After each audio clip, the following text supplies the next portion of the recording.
আকাশবাণী শিলচর আঞ্চলিক সংবাদ পড়ছি মণিদীপা দেব। আজকের বিশেষ খবর হল আসাম সরকার পুলিশ এবং বিভিন্ন স্বেচ্ছাসেবী সংগঠনের সহযোগিতায় রাজ্যকে মাদকদ্রব্য থেকে মুক্ত করা সহ যুব প্রজন্মের মধ্যে মাদকদ্রব্যের আসক্তি হ্রাস করতে বিশেষ ব্যবস্থা নেবে বলে মুখ্যমন্ত্রী ড হিমন্ত বিশ্ব শর্মার প্রকাশ। গৌহাটি বিশ্ববিদ্যালয়ের স্নাতক পরীক্ষায় নম্বর জালিয়াতির সঙ্গে জড়িত থাকার অভিযোগে ৮ জনকে আটক। ন্যাশনাল টেস্টিং এজেন্সি এনটিএর বাতিল হওয়া এবং পিছিয়ে দেওয়া বিভিন্ন পরীক্ষার নতুন সূচি ঘোষণা এবং আসামের বন্যা পরিস্থিতি প্রায় স্বাভাবিক হয়ে এলেও রাজ্যের মোট ১২৯টি আশ্রয় শিবিরের মধ্যে শুধুমাত্র করিমগঞ্জ জেলায় স্থাপন হওয়া ১০৩টি শিবিরে এখনও ১৩,০০০-এরও বেশি বন্যা দুর্গত লোক আশ্রিত। এখন বিস্তারিত খবর। আসাম সরকার রাজ্যকে মাদকদ্রব্য মুক্ত করতে প্রচেষ্টা অব্যাহত রেখেছে এবং বিগত সময়ে আসাম পুলিশের সহযোগিতায় এই ক্ষেত্রে যথেষ্ট সাফল্য লাভ করেছে।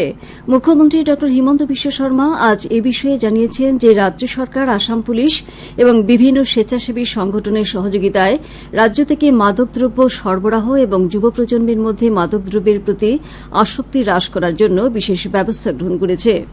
উল্লেখ্য, মুখ্যমন্ত্রী আজ জানিয়েছেন যে আসামে ২০২৩-২৪ বর্ষে ৭,২৭৪ জন এইচআইভি পজিটিভ ব্যক্তি শনাক্ত হয়েছে।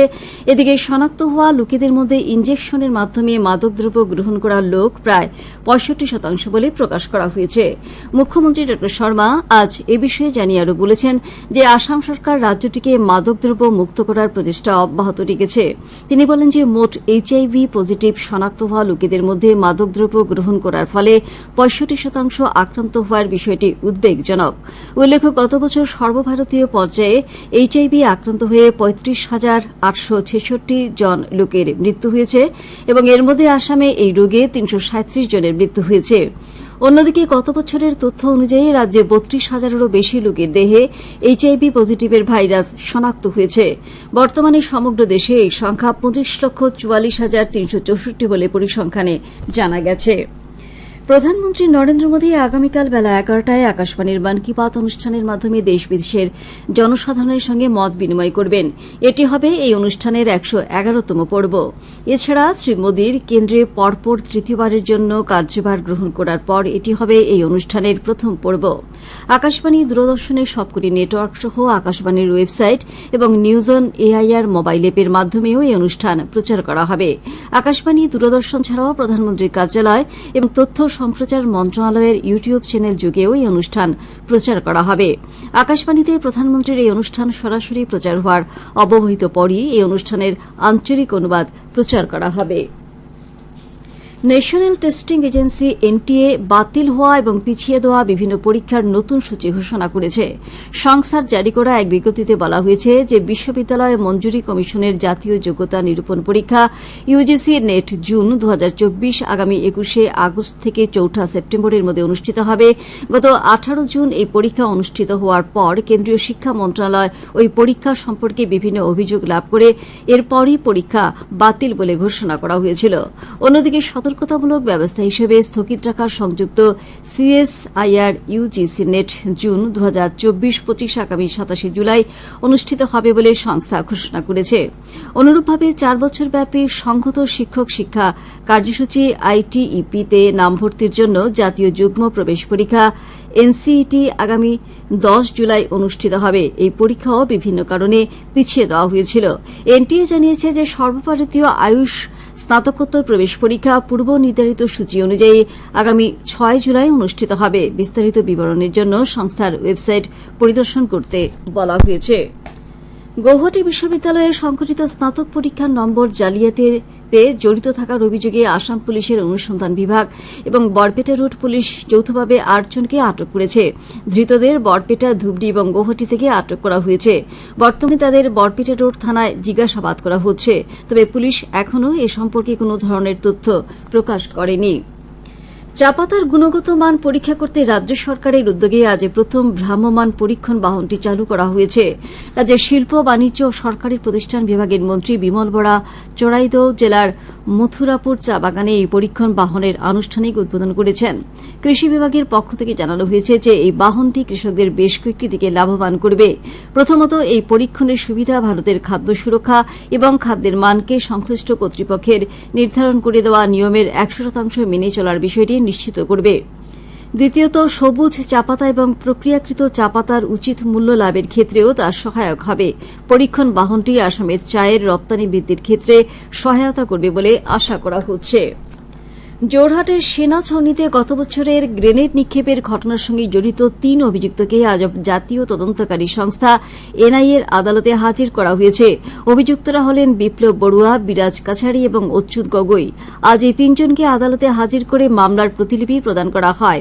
এনআইএর অভিযোগনামায় উল্লেখিত আরও এক ব্যক্তি পলাতক বলে পুলিশ সূত্রে জানানো হয়েছে।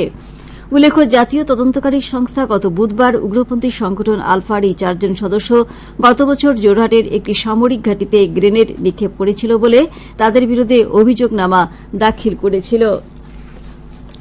আকাশবাণীর শিলচর কেন্দ্রের আঞ্চলিক সংবাদ এখন থেকে আমাদের ইউটিউব চ্যানেল এআইআর নিউজ শিলচরের মাধ্যমে শোনা যাচ্ছে। এছাড়া আমাদের Facebook page all India radio news শিলচরের মাধ্যমেও এই সংবাদ শোনা যাবে। খবর শুনছেন আকাশবাণী শিলচর কেন্দ্র থেকে। রাজ্যের বন্যা পরিস্থিতি প্রায় স্বাভাবিক হতে শুরু করলেও করিমগঞ্জ, কাছাড় সহ রাজ্যের 5টি জেলার 383টি গ্রামের 41,000-এরও বেশি লোক এখনও বন্যার কবলে রয়েছেন। অন্য জেলাগুলি হচ্ছে বরপেটা, ধেমাজি এবং কামরূপ।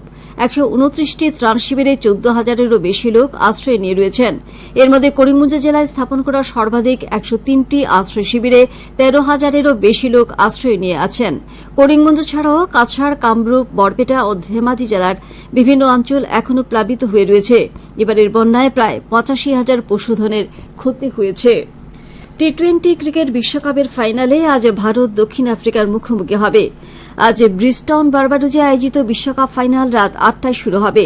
সমগ্র দেশের সঙ্গে হাইলাকান্দি জেলায়ও এই ফাইনাল খেলাকে কেন্দ্র করে উৎসবমুখর পরিবেশের সৃষ্টি হয়েছে।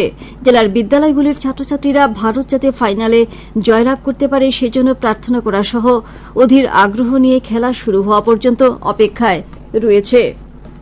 করিমগঞ্জের শিক্ষা বিভাগের দায়িত্বপ্রাপ্ত অতিরিক্ত আয়ুক্ত এক আদেশে জানিয়েছেন যে বরাক উপত্যকা ছাড়া আসামের সব জেলায় গ্রীষ্মের ছুটি 1 জুলাই থেকে 31 জুলাই পর্যন্ত চলবে। ওই আদেশে মাধ্যমিক শিক্ষার শিক্ষা বর্ষপঞ্জি অনুসারে করিমগঞ্জ জেলার উচ্চতর মাধ্যমিক বিদ্যালয়ে গ্রীষ্মের ছুটি 6 জুলাই থেকে 31 জুলাই পর্যন্ত চলবে। এছাড়া প্রাথমিক শিক্ষার বর্ষপঞ্জি অনুসারে জেলার নিম্ন প্রাথমিক ও মধ্য ইংরেজি বিদ্যালয়ে গ্রীষ্মের ছুটি 7 জুলাই থেকে 31 জুলাই পর্যন্ত চলবে। তবে গ্রীষ্মের ছুটির কয়েকদিন দুর্গাপূজার ছুটির দিনের সঙ্গে যোগ করে পূজার ছুটির দিন বৃদ্ধি করা হয়েছে। সেই অনুসারে মাধ্যমিক শিক্ষার বর্ষপঞ্জিতে 1 থেকে 5 জুলাই পর্যন্ত গ্রীষ্মের ছুটি, চলতি বছরের 14 অক্টোবর থেকে 18 অক্টোবর পর্যন্ত দুর্গাপূজার ছুটির সঙ্গে যোগ করে দেওয়া হয়েছে। একইভাবে প্রাথমিক শিক্ষার বর্ষপঞ্জিতে জেলার 1 থেকে 6 জুলাই পর্যন্ত গ্রীষ্মের ছুটি, 14 অক্টোবর থেকে 19 অক্টোবর পর্যন্ত দুর্গাপূজার ছুটির সঙ্গে যোগ করে দেওয়া হয়েছে। রাজ্য ক্রীড়া এবং যুব পরিকল্পনা সঞ্চালকালয় থেকে নিয়মিত ক্রীড়া পেনশন পাওয়ার জন্য করিমগঞ্জের জেলা ক্রীড়া আধিকারিকের কার্যালয় খেলোয়াড়দের থেকে আবেদনপত্র আহ্বান করেছে। অলিম্পিক গেমস, কমনওয়েলথ গেমস, অলিম্পিকে অনুমোদিত ক্রীড়ার বিশ্ব চ্যাম্পিয়ন এবং জাতীয় স্তরের ক্রীড়া প্রতিযোগিতায় পদক বিজয়ী রাজ্যের স্থায়ী বাসিন্দা খেলোয়াড়রা এই পেনশনের জন্য আবেদন করতে পারবেন।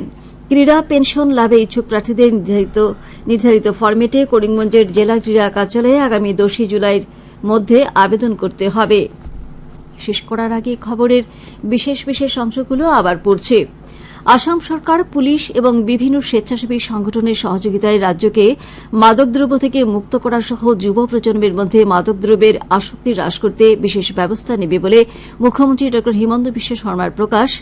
গৌহাটি বিশ্ববিদ্যালয়ের স্নাতক পরীক্ষায় নম্বর জালিয়াতির সঙ্গে জড়িত থাকার অভিযোগে 8 জনকে আটক। ন্যাশনাল টেস্টিং এজেন্সি এনটিএর বাতিল হওয়া এবং পিছিয়ে দেওয়া বিভিন্ন পরীক্ষার নতুন সূচি ঘোষণা এবং আসামের বন্যা পরিস্থিতি প্রায় স্বাভাবিক হয়ে এলেও রাজ্যের মোট 129টি আশ্রয় শিবিরের মধ্যে শুধুমাত্র করিমগঞ্জ জেলায় স্থাপন হওয়া 103টি শিবিরে এখনও 13,000-এরও বেশি বন্যা দুর্গত লোক আশ্রিত। আঞ্চলিক সংবাদ আজকের মতো শেষ হল। আমাদের পরবর্তী সংবাদ আগামীকাল সকাল 7টা 35 মিনিটে।